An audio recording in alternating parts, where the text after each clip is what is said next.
একটি মিনি মার্কেটে আসতেছি। হাসপাতালের গেট থেকে হাসপাতালের একদম ভিতর পর্যন্ত অসংখ্য দোকান আর হকারের দখলে থাকে।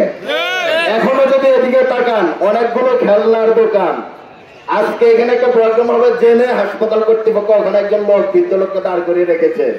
আগামীকালকে আসেন, আর গতকালকে যারা এসেছিলেন তারা অবশ্যই জানেন এখানে অন্তত 50টা দোকান বসে। এইসব দোকান কারা বসে আর এইসব দোকান থেকে কারা টাকা উত্তোলন করে? দ্বিতীয়ত হচ্ছে, এই হাসপাতালে একটা বালিশ পাইতে হলে 200 থেকে 300 টাকা দিতে হয় ওয়ার্ড বয়কে। একটা বিছানার চাদর পেতে হলে 200-300 টাকা দিতে হয়। একটা বেড পেতে হলে, পেইং বেড পেতে হলে আগে 500 টাকা দিতে হয়।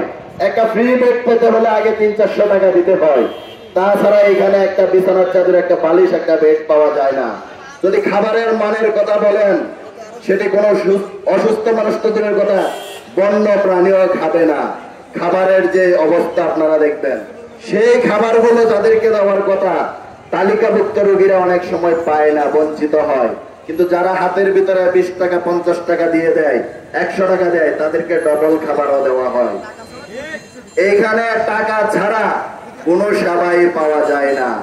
প্রাইভেট হাসপাতালের চেয়ে এখানে অনেক বেশি টাকা খরচ করতে হয়।